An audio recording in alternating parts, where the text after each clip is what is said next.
Hello.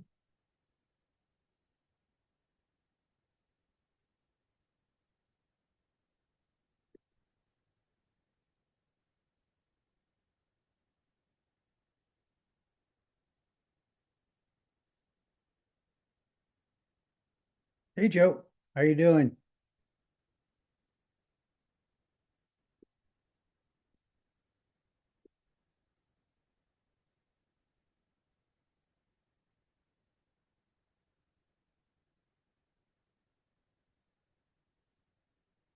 Going to send are you there, Joe?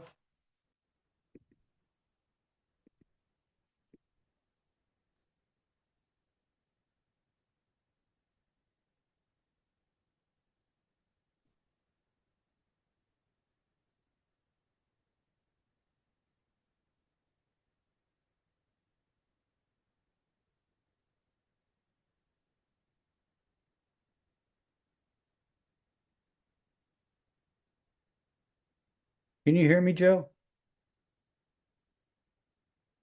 Hello?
Hello, Hello? hello, You got it working?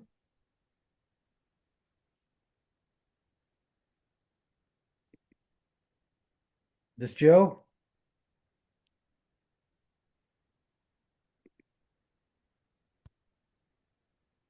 hello.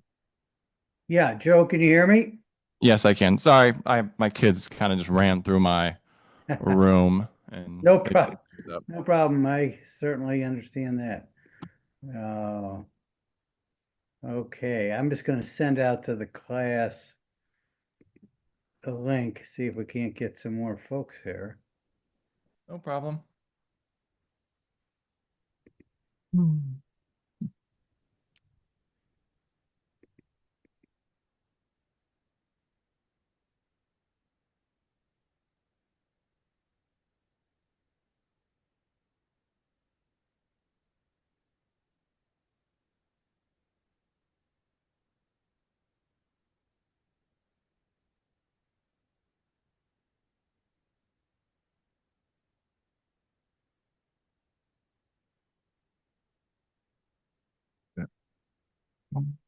Where are you on your second piece, Joe?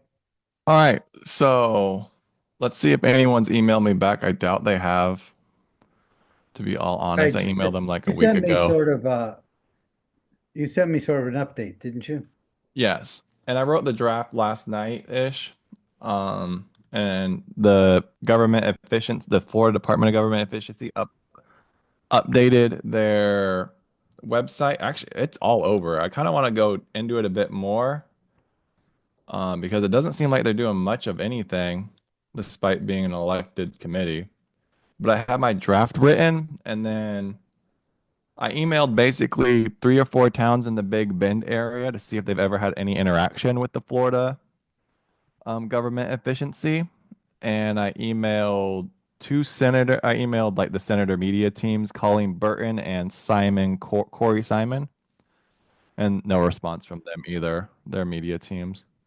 But um, it was kind of just a backup story because the one I wanted I couldn't quite get to because she left me on red, which I understand. She could be busy.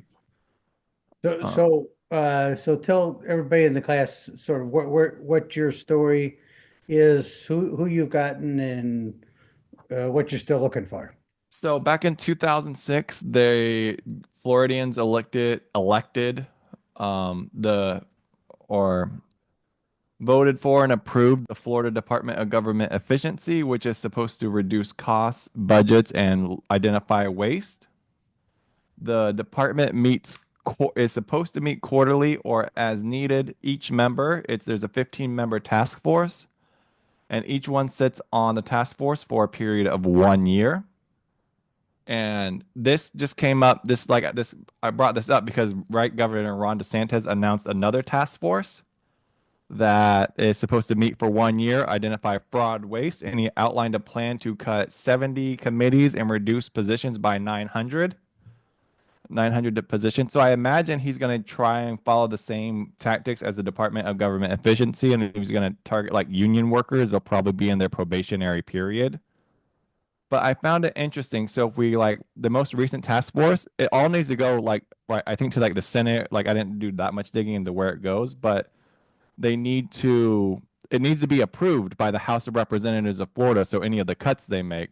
So basically what they worked on this last year between 24 and 25 was a long range um let me find it. I'm working on two computers right now. Please bear with me. But it's called the Long Range Program Plan. Not much of a name. And what that was, so there's like three levels of cost reduction in Florida that are basically, well, two levels initially, plus this third one Ron DeSantis announced. So the long range reduction program was actually outlined in section 216013 of the Florida statutes, which is basically to reduce costs over 5 years. And when was that set up? So when was the first, 2000. say again? 2000. So it's And have they filed reports about what they've accomplished? So when I went digging, I could only find one report, which was this one. And then basically the government efficiency task force has been bouncing around between two or three websites. So if you do like a Google search, you can find one dating back to 2012. And then there's a second one that goes back to 2019. And so not much has been done. So if you look at like 2019, 2020, all that's in there are meeting materials and the government agenda. And if you look at the agenda, or I could bring up the agenda, basically all it is roll call, call to order, working group findings, and other business. But when I attended the meeting, I recorded it. It was all of 4 minutes. So, yep, And when was that? that was yesterday. And was there anybody there? Were you there in person? So basically, it was a Teams meeting. The Teams link is bad. It doesn't work, so I had to call in. I notified them that their Teams meeting link doesn't work anymore. And then once I called in, they basically just did a call to order. And then the reason why I emailed those two senators was apparently Colleen Burton was there. So I wanted to get her opinion on it. She sits on the task force as well. And so in 2019, there's just meeting minutes, meeting materials. And then in 2020, there's actually a draft resignation for 2020, which I have not looked at, but I can actually open that up and see what's in it. But it's interesting because now we have three levels of like broad waste reduction that's basically hasn't done much of anything. So when you say three levels, what are you talking We about? have Like like this, we have the state task Florida force. ones and then the federal government? Is that what you're talking about? Yep, we have the task force. We have the new one Ron DeSantis is championing. And then with the long range program plan, that was a statute all the way back to 2000. So it looks like there's three levels. There may only be two. So what does Ron DeSantis's his new uh, group for saving money and waste, fraud, and abuse has that met yet? No, so they are going to meet when I'm looking at it. I've been looking up information, but they're not meeting. Their final report's due in, I believe, September 30th. There's not a lot of information out on the new task force yet. It's not one that I was looking into quite yet. I was seeing if anyone's going to email me back.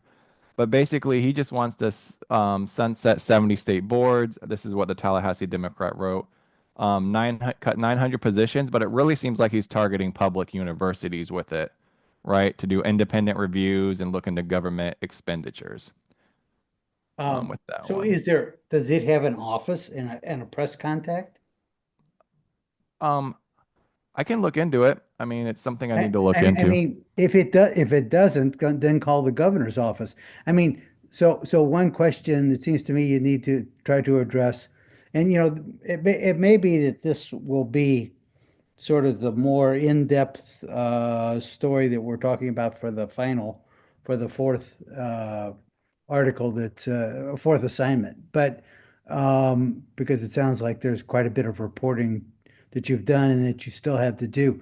So you need to get in touch with that new DeSantis operation, whether it's through the governor's office or or their own the press contact, and ask them, well, how are they connected to the previous 2000 effort?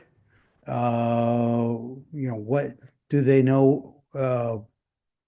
I mean, did the 2000 effort accomplish anything? Are they going to build on what's been done over the last 20 years? Or is this an entirely new initiative?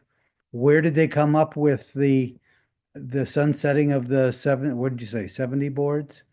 Uh, Yep, 70 boards and I mean, where'd they 950. come? So that's based on what kind of study? I mean, is it, you know what I mean? I mean, Hmm. where did they come up with that number? Yeah, all right. Um, so yeah, I mean, I think this sounds really interesting. And are they connected? Like, is the Florida one connected in any way to Doge, to Musk's effort? That's what I was wondering too, because in the he's talking about using AI to like navigate the system, but Florida doesn't have a billionaire. I mean, a billionaire basically at the side of DeSantis just navigating it like like Donald Trump Right. does. Yeah. Well, it sounds like an interesting story. Do other people in the class have ideas for things that Joe should be looking at?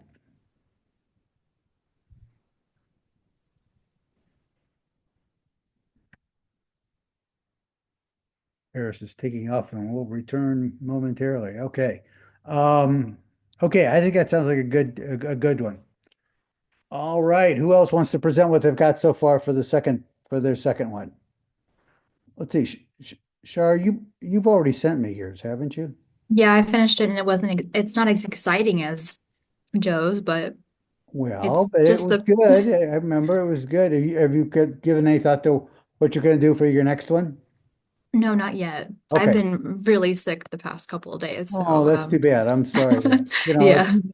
If you need to sign off, please feel free to do. Oh, no, that's okay. I'm good today. I'm actually able Evan, to eat solid foods again and sit oh, up. that's good. Evan, where are you? Um, in terms of my assignment, Hmm. I've been doing some research into like the conservation programs at the Nashville Zoo. So All I've right. been So this is the one that you're gonna visit over spring vacation, right?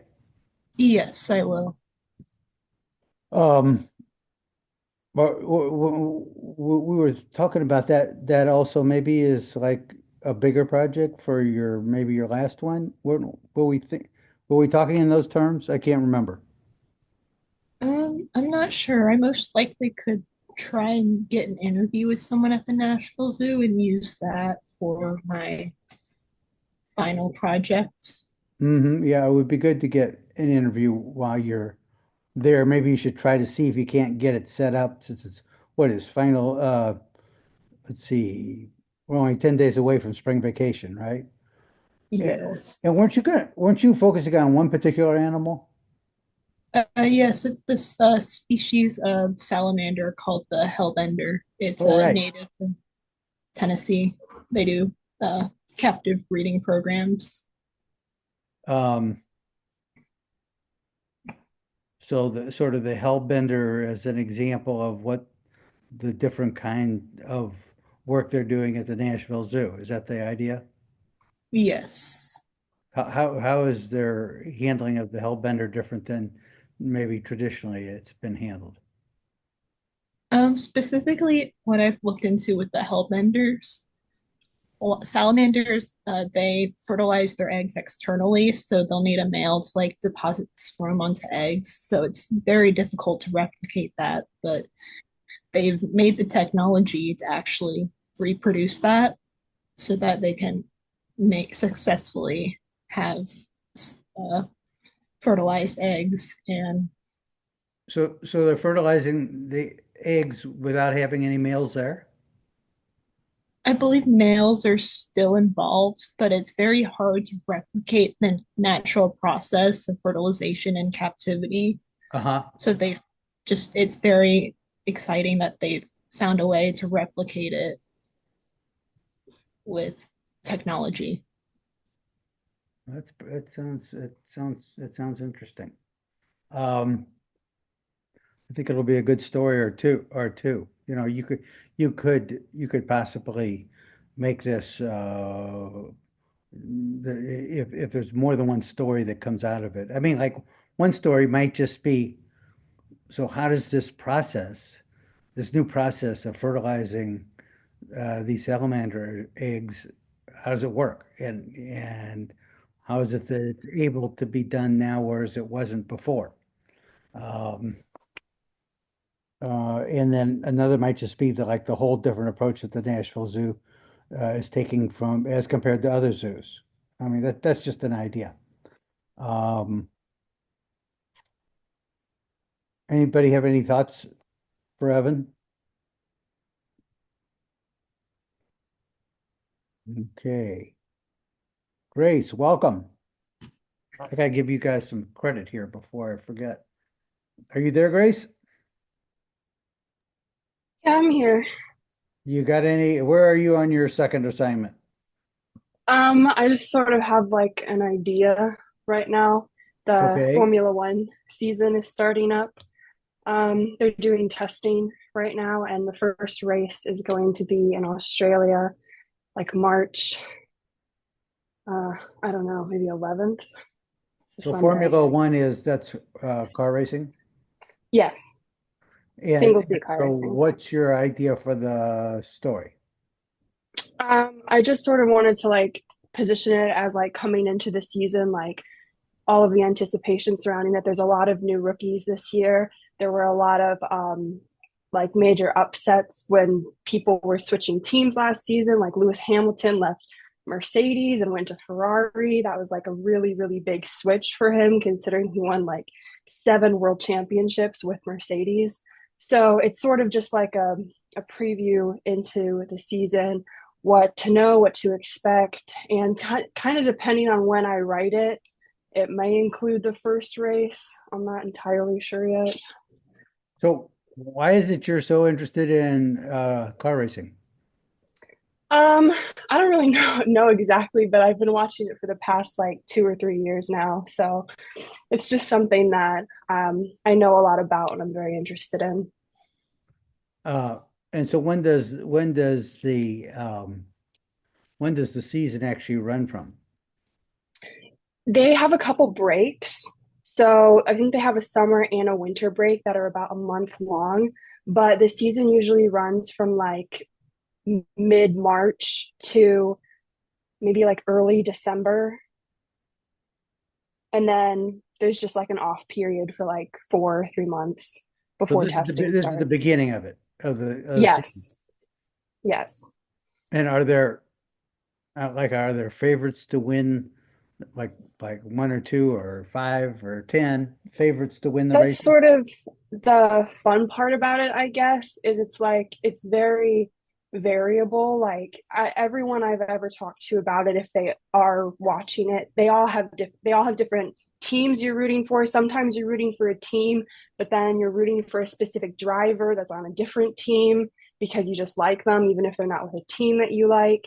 But right now, I think the best chances of winning the world championship, which is like the total most of points accumulated over the season, would be Max Verstappen with Red Bull or one of the McLaren drivers. That would be my And what country are current. they from? Are most of the drivers from? There, there are actually no drivers from the U.S. anymore. There used to be one last season. His name was Logan Sargent, but he was let go mid-season, which was really, really sad. They're all from like all over the world. They're mostly from Europe, I would say. There's a couple So, from Asian countries. so what's the difference between Formula One and NASCAR? I don't know that much about NASCAR, to be honest. But NASCAR I know is in a single seater. I do watch IndyCar as well. And the difference between those is obviously IndyCar is a very US based sports phenomenon, and then the Indy 500, obviously. So are there three different car racing circuits? There's a lot of different car racing Well, there's a lot. How circuits. many? How many are there? Yeah, I don't know off the top of my head. There's Formula One also has tiers to it. So there's also Formula Two and Formula Three, which are just like you have to like build your way up through Formula Three to Formula Two to Formula One usually. Formula One's like the best of the best Formula drivers. There's also Formula E, which is like E cars. That's a whole. What does Formula mean? I mean, do they have like cars that look like race cars? Yeah, I mean, it depends on like what your definition of a race car is, but like the formula cars all look very similar to each other. The teams have to build them themselves, and there's like protocols which they have to follow in building them. Oh, So they're okay. all uniform style. They don't look like a NASCAR though. They look different from that because they're single seaters. I mean, NASCARs look like cars, right? I mean, They're also open like wheels. So like I'm not open wheel, like open like I don't know, top. Like they're not enclosed in the car like they would be in okay. NASCAR. So why are you interested in NASCAR? I mean, in Formula One. I just I have an older sister, and whenever she gets into something, she sort of brings me along with her. So she got interested in Formula One, and then she sort of just brought me along with her. And so it's just something we watch together usually when I'm home. Why is she interested in it? I'm not entirely sure. I think she just sort of like saw something about it one day and she looked more into it. There's also a documentary on Netflix that gained a lot of fame over the past Oh, couple of years. oh, And that I think the new season is actually being released in like a week or two. oh. And it covers like last season. And I personally don't like how they structure it. I think that they kind of make it look like they take things out of context, I feel, and like pit drivers against each other who are actually really good friends in real life. But like, racing's racing. So So they're still going to race each other. how do you know that? Which That they part? that they take things out of context and pit friends against each other and make them look like enemies. Because I watch every single race live and I follow all of them on social media, and they teams all post content as well. And I just assume that if drivers decide to hang out outside of their sport, that they're probably friends in real life, and a lot of them do. So so so you follow their social media as well as watch the races, right? Yes. And you see that some of the people who are portrayed in like the race commentary as being antagonists are actually hanging out on social media. Yeah, or wrong? Yeah. Yeah, sometimes. I mean, I haven't watched this next season, but there's been cases in the past of like Max Verstappen used to have a teammate, Daniel Ricciardo, and they were sort of pit against each other because Daniel had seniority and the team started focusing on Max, who was like the rookie in that case. And so they sort of pitted them against each other as rivals inside the team. But in real life, they're actually really close friends. I don't know if they were originally, but at least they are now. Well, that's pretty interesting. I mean, that just comparing how the portrayals, the sort of media portrayals or the car racing commentary portrayals with the social media interactions.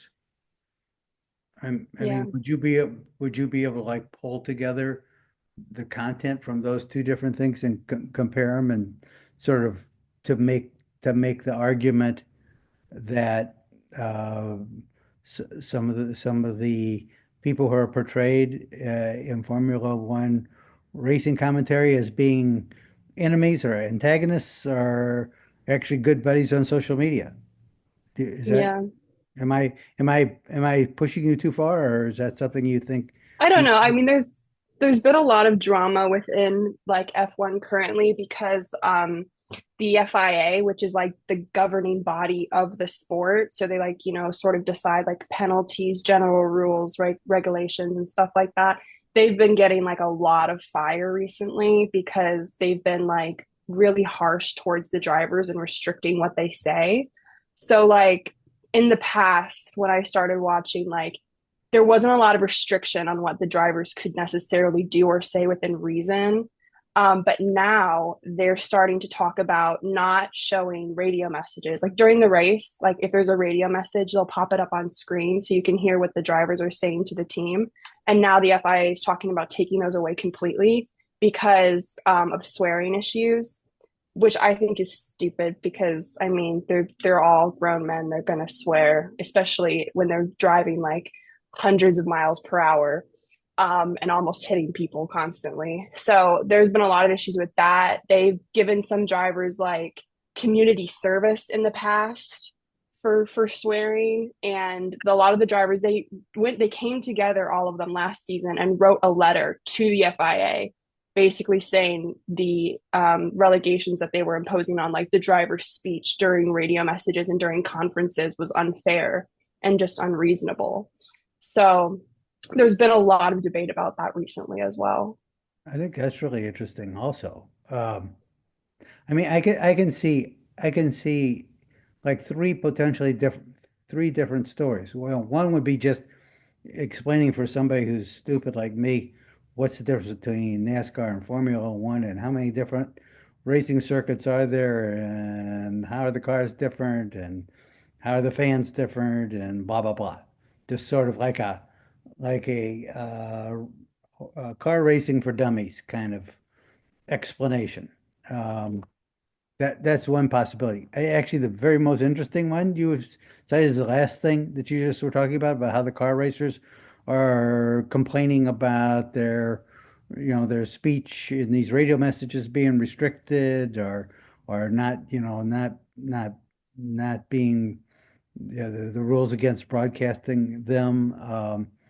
And against what they're saying sort of on in the race during the races or do those restrictions also apply to their social media afterwards?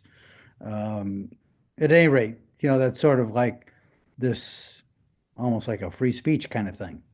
I mean, not that they have any, these are not American drivers for one thing, so the First Amendment doesn't apply to them. But just the whole idea that they should be able to they're grown people and they should be able to say what you know this is the rough and tumble of the sport. Um, so I think there are a couple of different ways you could go. Yeah. Um, are there any women? There are not, but there are like junior teams with women on them. So like junior formula teams with women on them. And they've been sort of introducing like a lot of more press to that. Like one of the team principals of Mercedes, his wife, Susie Wolf, has been like a big instigator for getting women into the sport. So it like is a thing that is happening, but there are no women currently on the F1 circuit. Well, that's interesting. I think just sort of think about the different kinds of stories you could write and then pick one that looks most interesting to you. I mean, even just a story about how there's this up and coming Formula One racing competition involving women and how they're trying to develop that. That in itself could be a story. And who are the women who are driving and blah blah blah. So there's sort of there's the radio messages and the limitations on speech. There's car racing for dummies. Um, and there's just like an overview, like you started with at the beginning, which is it's the beginning of the Formula One racing season, and here's what to expect.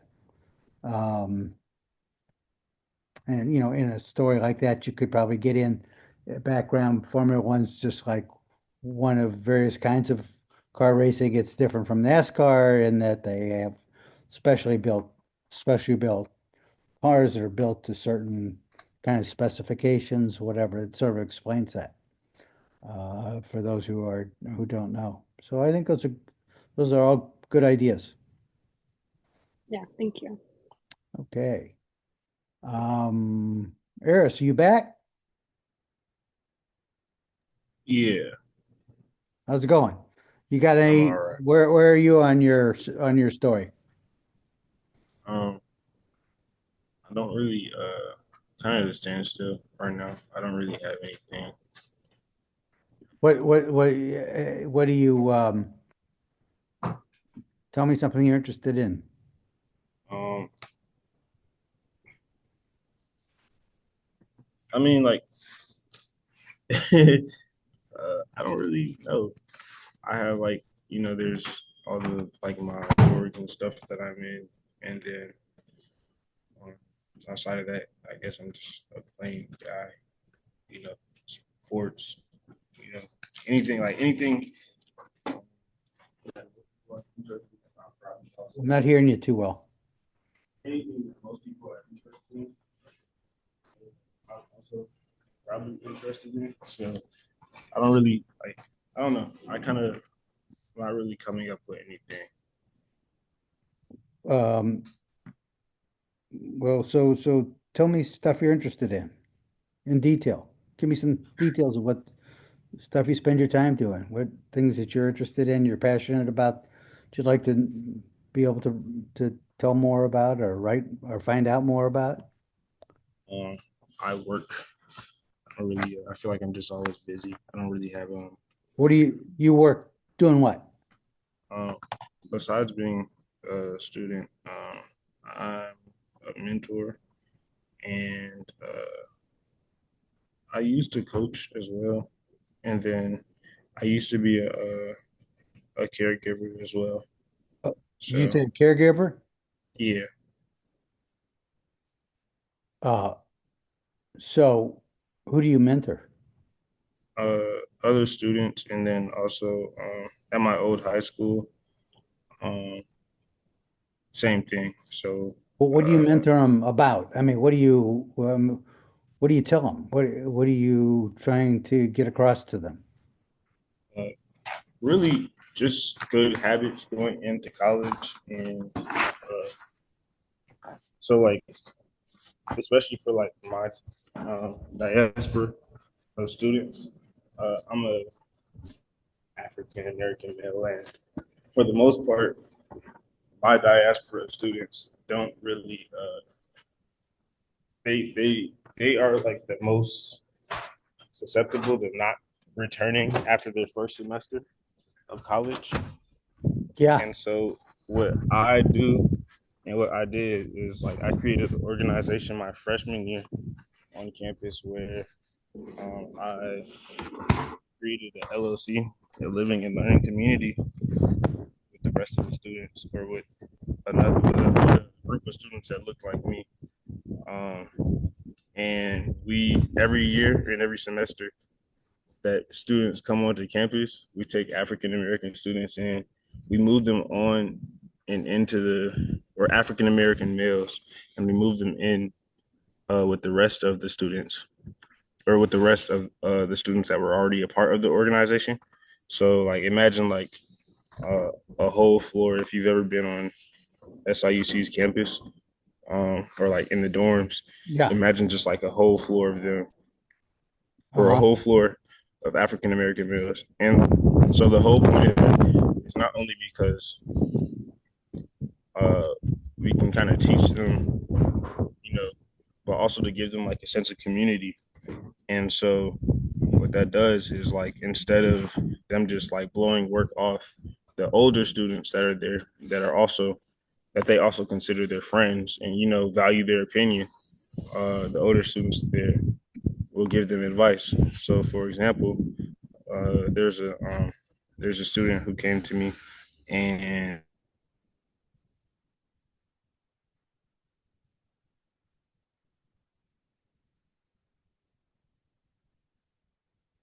Where'd you go? Harris? Can't hear you. hello, can you Yeah, hear we me? lost you for about 20 seconds. You Well, just finished saying there's a student that came to you. a student came to me and said that he didn't feel like going to class. I was like, why not? And he was basically saying that he had like some personal reasons that he just wasn't feeling good or whatever. And so I told him, did you email your teacher? uh, you know, just like small things like that, things that are Yeah. like, that it doesn't seem like big in the moment, but um, could really help out, communication with a teacher or communicating with anybody or getting involved on campus, anything of the sorts. Like those are the things that that mattered to me. Um, Okay, let me ask you a few questions. So that's all really interesting. What are you still involved with this living and learning community of Black students uh, coming to campus? Yeah, but I don't live on that floor anymore. So we're all in or we're all in a group chat. So we all have a group me and iMessage group chat, and so it's kind of like uh for the people that live on there because like we taught or my this is my fourth year, so we had students each year after my freshman year, and because the sophomores or the people that came in my fresh or my sophomore year um because they were like so because they were around us so long, they picked up on what we were putting down. And so now I don't necessarily have to be the first person to, what I mean, to go find someone for someone or help them out, right? Because there's now more people that can also give out that same knowledge that we gave out. So what's the name of the living learning community? Does it have a name? Men of Color Initiative Organization. And is there a faculty member who like advises you guys? Yeah, Todd Bryson. What is his job at the faculty? He was Todd does a lot of stuff, but most recently, what I remember his title last being was head of housing. But I think it's changed actually this Okay. semester, so I don't know what exactly he does anymore. So how many race-oriented living and learning communities are there on campus? Do you know? I only know about ours. Yeah. Usually when the LLC is created, it's usually around like college or like ROTC, something of a sort. So um, So like college how and business student. Go ahead. I'm sorry. I was just going to say, how successful do you think yours has been? I think that my organization has been very successful. Uh, there isn't like I can't name on two hands out of the last 4 years that I've been here. So, well, out of the last 3 years that students have came, I can't name on two hands. Out of all of those students, 10 that didn't return back to school. So So, so out of 10 did not return out of how many? uh, my sophomore year, I was the RA, and so it was um I gotta let me see real quick. I mean, just ballpark. I 100? could I wouldn't say 100 yet. I'd probably say around 40 or 50. So 10 didn't come back and 40 or 50 did. Yeah. Um, so you're right. I mean, the rate for dropping out at the beginning of college is way higher usually than that. And so that is a good record. And Were there any of these students who you got pretty close to and felt like you maybe helped them over the hump? You helped them hang in there? Yeah, I feel like most of them. Like I feel like another thing that I like really appreciate about that organization is that it's not really like it doesn't feel like a burden. So um it's like talking to like one of your friends, you know what I mean? Yeah. Like it's always very lighthearted and it's never with the intention of like dragging someone down. But if someone's like slacking off or someone's doing something that, doesn't benefit them in the long run, I could also sit there and be like, hey, you're fucking up. And they won't take offense to it because it's kind of like an informal thing. So So and the way you all communicate now, after you've been in this now for 4 years or so, mhm. is you communicate with text message? Text message in person, like these are, like I said, these are all students that live on campus.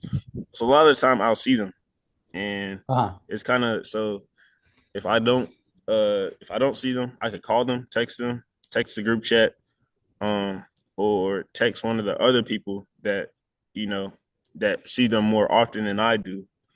Um, and so Does the university think you guys are doing a good job? yeah, I feel like if they didn't think we were doing a good job, they would have shut it down. So Has anybody talked to you about the fact that President Trump doesn't want to permit any organizations like this? not I mean not really, but SIU has always been a very, one could say, liberal campus. It's always been very pro minority, pro LGBTQ. So I don't think even in today's climate, I don't think SIU itself would like shut that down just because off of the preference of off of the preference of a president. There hasn't been any like real action towards shutting it down so far. Well, I'll tell you. I mean, I mean, you're right in general. And I know Chancellor Lane has specifically said, we're still going to do diversity, equity, and inclusion here, right? Mhm. But a week ago, I mean, it's either 1 week ago or 2 weeks ago, Trump's Department of Education sent a quote unquote dear colleague letter to universities around the country. And they very specifically said no all black living arrangements, period. If you do it, you're going to lose all your federal money. Um, so the reason I bring this up is it seems to me that you have an inside view of the importance and the success of this living arrangement that you've been involved in. Mhm. And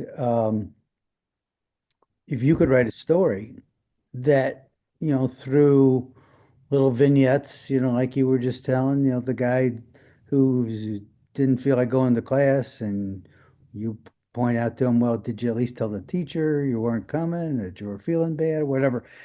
I mean, they all might be little things that sort of keep people clicking along and making progress and that add up to something pretty important in the end.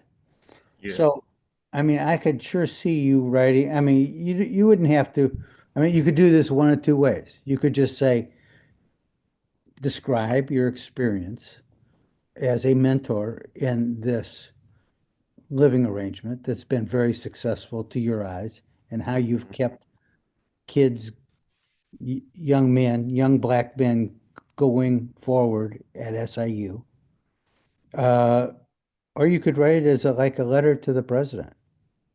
Um, you know, Dear Mr. Trump, we know that you want SIU to close down our um, all black living arrangement. I'd like to tell you why I found it to be very important in my 4 years at SIU. And then bing, bing, bing. I mean, I don't want to put words in your mouth, but I mean, this is really interesting. And not only is it interesting, I mean, it'd be interesting anytime that you were able to describe how a certain living arrangement really was conducive to people doing, not dropping out of school and doing better in college. But it's particularly uh, newsworthy at this moment when every every university that receives federal money, which is almost every university in the country, is being told if you don't shut down your all black or all women or all Asian American living arrangements, we're going to take your money away. You Mhm. will not get any more federal money. But and, that's a huge potential stick because every university has got research grants that depend upon federal funding. Um, am I making sense? Yeah. So, I don't, like I say, I don't want to put an approach, dear President Trump, in your mouth. But you have witnessed your experiences in that 4 years in mentoring in that group. If you just describe it, what you how the living arrangement works, how you communicate, how you guys maybe are each other's good friends as a result. How you can help a buddy out to keep going ahead instead of dropping out of school. Um, so how about trying that?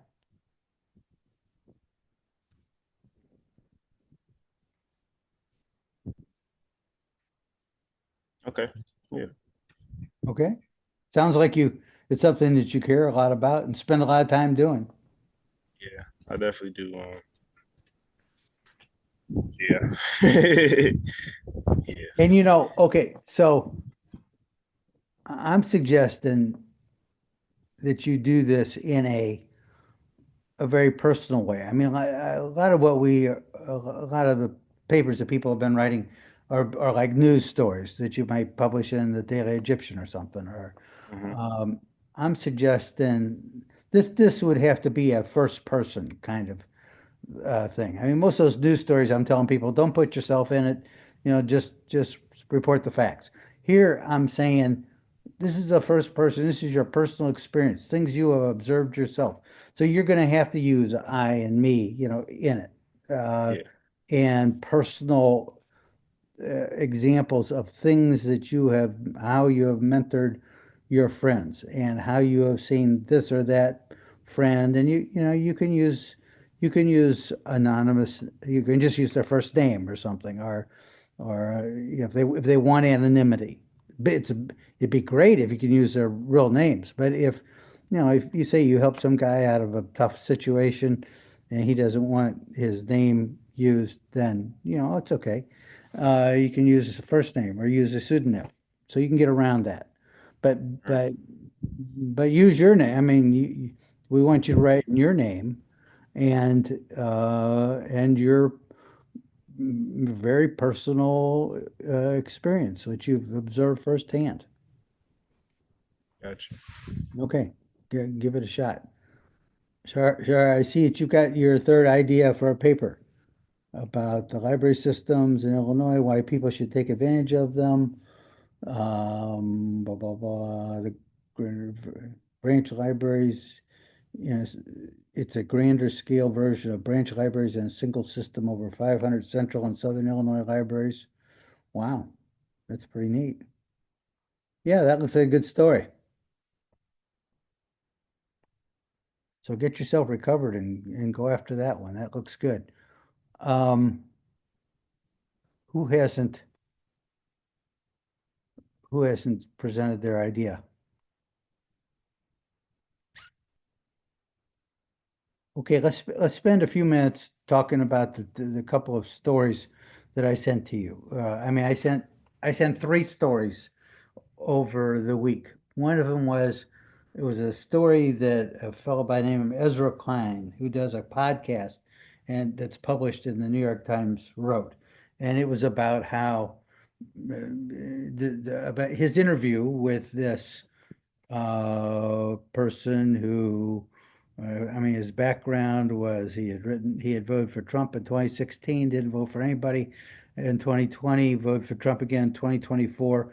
And he's describing sort of like a mass media theory about how from the period of time in the 80s and 90s, as opposed when there was, traditional news outlets were the most dominant. I mean, if you go back to the 80s and 70s, Walter Cronkite was the epitome of the establishment uh, news commentator. He gave the nightly news on CBS. He narrated every single U.S. space shot. He was at every national convention, and he was the epitome of credibility. Almost everybody thought he was reliable. And then we've had in this last 25 years, since the internet came along, we've had this um, the creation of tons of non-official, non-traditional media sources. Everybody can tell they can tell their own story. They have a printing press in their pocket, which is their cell phone. I mean, I covered the Ferguson uprising of 2014, which was an entirely different way that a police shooting was told to the country. I mean, before the 2014 killing of Michael Brown on a Ferguson street, um, before people had cell phones to send video and photos of the demonstrations on the street to the world, yeah, sort of making this claim of Michael Brown had his hands up and said, "Don't shoot," but he was killed anyway. That was the story they told to the world. And before 2014, before cell phones, the the local newspaper, the Post-Dispatch, which I used to work for, uh, there's almost no chance that the killing of Michael Brown on a Ferguson street in on a Saturday afternoon in August would still be a story a week later or even 3 days later. It probably wouldn't have gotten in the next day's newspaper. It probably might have been in 10 inches of copy in Monday's paper and then forgotten. Maybe somebody would go back to the story at some point, but in general, a lot of those kinds of incidents wouldn't get reported. Um, I mean, an exception to that generalization. When I was on the Post-Dispatch, a young man whose name also was Brown, who was white, was taken into police custody by the Maplewood Police Department. They took him he was passing a false money order. They took him into the police station. They made him play Russian roulette, and he shot himself in the face and died in the Maplewood Police Station. And that became a huge story that another reporter and I spent months covering and cleaning out that police department. And that was in the 70s, before cell phones and at all. But back to my point, in 2014, when Michael Brown was killed on a police street, the, what made that a national story and a worldwide story, and what pumped up the Black Lives Matter movement into a national movement was the new means of communication that let people tell the story. The story they told wasn't always accurate. I mean, Michael Brown didn't have his hands up. He didn't say don't shoot. There's not a single witness to that event who saw that. Uh, and in fact, Michael Brown, the evidence shows Michael Brown tried to get the gun away from Darren Wilson, the police officer, and then ran away and then was shot after turning around and running back at him. Um, but but the story that got told to the world was a story that the activists with cell phones in their pockets on the street told to the world. And and quite honestly, even though that may not be exactly what happened to Michael Brown, hands up, don't shoot.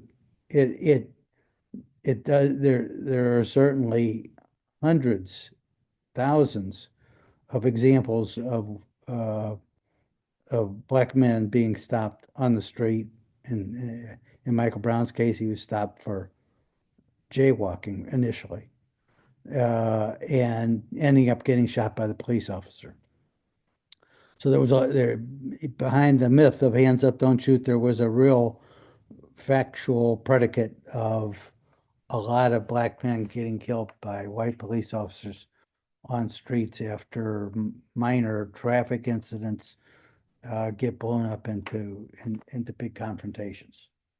Um, so back to Ezra Klein. Ezra Klein was saying, um, the person he was interviewing was that we're living in a world where of really information overload and almost information chaos. I mean, I would say information chaos.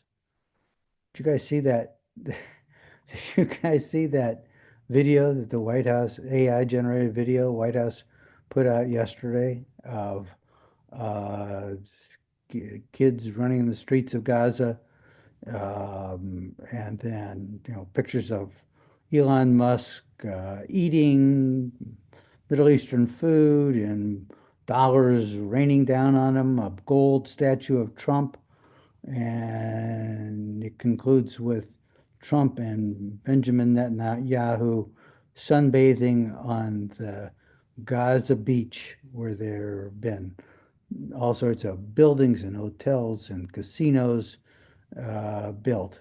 Um, I mean, that has that has no relation to reality, to the reality of Gaza, which is rubble. It's just a pile of rubble that's been bombed to smithereens by the Israeli Air Force. And I mean, there's no way it's going to be this vision of a new Riviera, uh, or become American territory. There's no way the Palestinians are going to give in to that. Um, Yet that's what the most powerful elected public official in the world is putting out. Then another one of the stories I sent you all relates to the White House press room. We talked about this a little bit last week, where the White House has decided that because the AP style book won't change Gulf of Mexico to Gulf of America, that their AP can't go along with the president anymore. And that has resulted in an entire rejiggering of how the press, the pool that goes along with the president is chosen. When I say pool, I mean we're not talking about a swimming pool. This is a group of reporters who are always present with, or almost always present with the president on public events, and who get a chance to ask him questions and record what he says to world leaders and what he says to visitors to the White House. And always traditionally, it's always included the Associated Press, which is the premier wire service with reporters all around the world. And so the White House said, well, they won't report facts. The fact is, it's the Gulf of America. They won't report that. So we're going to exclude them from the White House press pool. And that White House press pool has always been based upon the recommendations of the White House correspondents. And And the Trump White House has said, well, we're not going to take those recommendations anymore. We're going to decide what reporters come along. So they've been choosing people like, say, the Gateway Pundit, who is a source of all sorts of disinformation. I know a lot about him because he's based here in St. Louis. He's one of the people who claimed that black women who were voting judges in Atlanta in 2020 were stuffing ballot boxes. That was all turned out to be untrue. Gateway Pundit ended up having to pay the women. Rudy Giuliani, it's been his fortunes have been broken by having to uh, pay those women for the defamation of claiming that they were stuffing ballot boxes when they weren't. Um, well, the Gateway Pundit's one of those who now, instead of AP, we're going to have Gateway Pundit, or One America News, or Breitbart, uh, Newsmax. These propaganda operations that are really not about news; they're just about propaganda. Um, and you know, so you have the president choosing who are the reporters who are going to be out here writing about what I'm doing. So it chooses people who are going to write good things. I mean, that's not a free press. What do you guys think about all that? I think it's about controlling the message. So if we reference the New York Times video, he talks about how, well, at least the interviewer, I don't remember his name, how there's always like an opposite force. So there was like Obama and that followed Trump, and then they said Biden was a pause. And if we go like, and so you talk about like them replacing all the media outlets, they're no longer going to recognize what their White House correspondence is going to be. And if you go to Twitter, they have Rapid Response 44 or 47 and another one, both anonymous DOD Rapid Response. So you have two accounts just constantly attacking journalists and news outlets trying to fact check them. And so what's going on is they're really trying to put a handle on how the White House is perceived and basically control like the narrative or the message, which is not something because they don't know how to act how to respond in the digital era because there's so much out there, right? So they're really trying to put a grasp on what's being sent out, in my opinion, is what Well, it looks like, I especially if mean, you reference like what he's talking about. I think you're right. And that was a good summary of one of the things that was in that Ezra Klein podcast is that you have this sort of action reaction. You have Obama and then Trump was a reaction to Obama. And then you have Biden and now Trump's a reaction to Biden. Although he did say Biden was sort of like a neutral, uh, Yeah, like a brief pause. a brief pause. Yeah. Um, but Joe, tell me what is going through their minds in the White House press office to put out that Gaza video? Did you see that video? That's not something I don't follow Gaza too much other than like what the Institute of the Study of War and Critical Threats puts out on it. But and for some reason, like I mean, it's like we're all slave to the algorithm, right? So I get like Rapid Response 47, 44, and the Institute of Study of War is really what I follow on X. But I mean, just your summary, I mean, that's what he said is basically he's still sticking with his earlier like rhetoric that he wants to buy Palestine and like revamp it all. And I mean, that's Yeah. he's just doubling down. I mean, he's just doubling down and he's Doubling pushing it, right? down and doubling down seems to oftentimes work for him. Yeah. But I mean, this is something that's, I mean, it's not a good look with dollars raining down on Elon Musk and he and Bibi Netanyahu with their big bellies out on the getting some sun on the beach of Gaza. I just Like overall I'm not it's gonna say just I find it unrealistic, but if we reference like Afghanistan and Iraq and how many trillions of dollars, I mean, obviously those are like landlocked countries with a lot more like hostilities and tribalism. and I'm not sure what like the culture's like in Palestine, but it's not something in 4 years you could probably just dump like one, 2 trillion, $3 trillion in it and renovate it and have it be, Right. a new beach. No, yeah, you can't. It's not. Mm, Plus, where are the Palestinians going to go in the yeah. meantime? Uh, I don't think they're not, Egypt's not going to take them, right? Egypt, Saudi Arabia, Jordan, no, Yemen. they're not going to take Yeah. them. I mean, that's what Trump's notion is that Jordan and Egypt will take them. But I mean, I think Jordan and Egypt would feel like it was be like bringing a time bomb within their borders. I mean, there's Syria, right? I mean, they can't, I mean, what Syria's all in disarray right now. I don't Oh even my know who the God, governing yeah. body is right now. All you need to do is inject another million Palestinians into Syria, and you really have Yeah. crazy stuff going on. Yeah. Um, So, yeah. but I don't think Anybody else any have amount of any money is thought? going to resolve it. Resolve Right, it.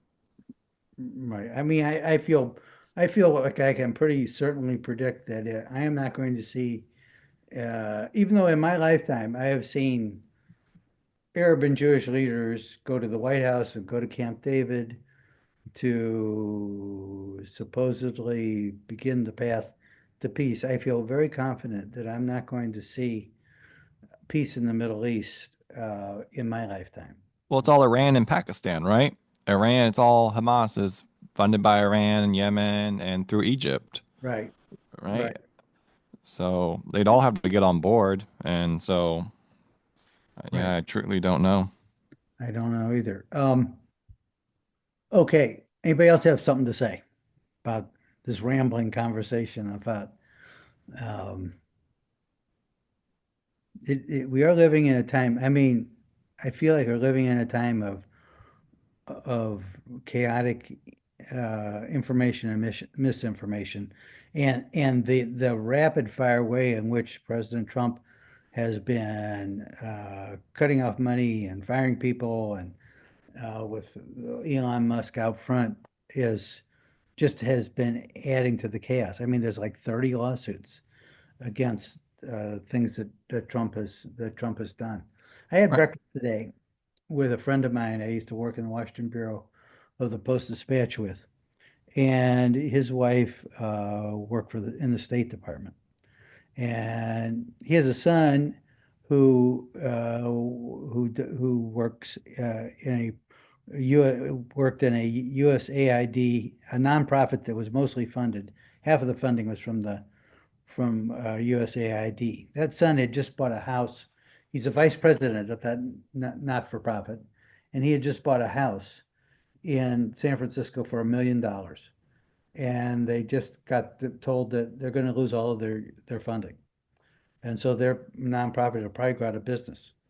Meanwhile, his wife, the retired State Department person, uh, who has a post-retirement job helping to run the Fulbright Fellows program around the world, which is sort of the way in which the U.S. projects soft power around the world in terms of, sending fellows, receiving fellows, educational opportunities, etc. So my friend's wife was about to go off to Washington for a Fulbright Fellows conference, and she asked last week, were we sure we're going to have this? And was told yes. This week she was told no. This conference is off. Our funding's totally gone. No, don't call us, we'll call you. And then another young daughter or daughter-in-law in this same fellow's um, family just had was involved in a federally funded medical project relating to women's health, and that was cut off. So, I mean, that's just one family, and the myriad ways in which, I mean, it's not a typical family, but it gives you an idea of the myriad ways in which the chaos in Washington um, is having an effect. Um, Extraordinary times. Right. And I think he talks about during the podcast, right, how like liberals were the ones originally like wanted to disrupt the government and how that role shifted more of the Republicans. Yeah. And he references how Obama like he wanted to like do reform or whatever, but he didn't know or he wasn't didn't or if it was legal that just to go and just start busting up the government like Trump's doing and cutting and firing, whether or not he knew that at the time or not. And Well, yeah, you know what Obama did, so Obama got used some of the same tool, used some of the same tools that Trump is using to cut the budget. Obama used, this budget reconciliation that gets around the filibuster in the Senate and enables you to pass something with just a bare majority. So Obama was able to Obama and Pelosi used that to pass Obamacare and to get, part of Obamacare being to use Medicaid to expand healthcare funding for lots of people who didn't have healthcare at all.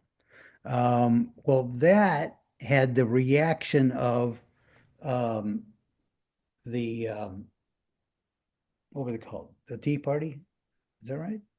it was a Tea The Party at Tea the Party time. Yeah, movement. that was So that was like back then. 2010, Yeah. 2010, 2011. This guy I just talked about, the Gateway pundit, this very unreliable, very unjournalistic journalist. I mean, he grew out of it. He was the head of the Tea Party movement in St. Louis, and he grew out of that Tea Party movement. So the Obama success in creating Obamacare, which got healthcare to a lot of people, had this sort of equal and opposite reaction, to use a little Newtonian physics, and which was the Tea Party movement, which sort of set the stage. Not well, it didn't get Romney in, but set the stage for a lot of the supporters of Trump. Now we'll see whether or not. I mean, there are indications that this sort of Trump's use of reconciliation to pass this House budget which is all sorts of big budget cuts, probably cuts in Medicaid, although Trump says it won't be cuts in Medicaid, and more tax cuts for the wealthy, that may well be beginning to have a reaction in the country. You've got people coming when Congress members are going back to their districts, are already beginning to have people pushing back and showing up at meetings and saying, "Hey, you're hurting us by cutting this or that." Um, so in Carbondale, for example, there was just a story yesterday about how the forestry people were being in the forest down there were being laid off, and so a lot less protection in the forest down around Carbondale and southern Missouri in the Mark Twain Forest. These things are having an impact, and there's beginning to be pushback. We'll see how that all plays out. Yeah, I believe the VA AP reported that the VA like there were cuts to like chemotherapy through community care and cancers and research for veterans already. And they're trying to get a Right. full list. Yeah. So it's an unprecedented time that we're living through, and maybe we'll have a better idea towards the end of this course where it's all leading. Anybody have any other thoughts? Okay, remember that next week for the second hour, 1 to 2, we're going to have Jackie Spinner as a guest speaker. Jackie is a professor at Columbia College. She was a Daily Egyptian editor. She went to Berkeley Graduate School, worked for the Washington Post, was the Baghdad bureau chief for the Washington Post. During the war, she wrote about Abu Ghraib and the abuses there at that U.S. Prison. She was captured by Al Qaeda at Abu Ghraib. The Marines saw it happening and captured her back immediately, fortunately for I'm lucky enough to have her as the editor of the Gateway Journalism Review that I publish. She's terrific. She's down in the dumps right now, like a lot of us are, over what's happening to the Washington Post, um, where Jeff Bezos of Amazon fame is just forced out. The editorial editor says he only wants his editorial page anymore to be writing about personal liberty and free markets. Uh, and As a result of that, my wife just canceled our subscription to the Washington Post. So Jackie will be here next week, 1 to 2. I hope all you and more will be there to hear her. Of course, I'll be recording it, and so you'll be able to pick it up that way too. And be pushing along on these second pieces. I'd like to have the final version of them by the end of spring vacation.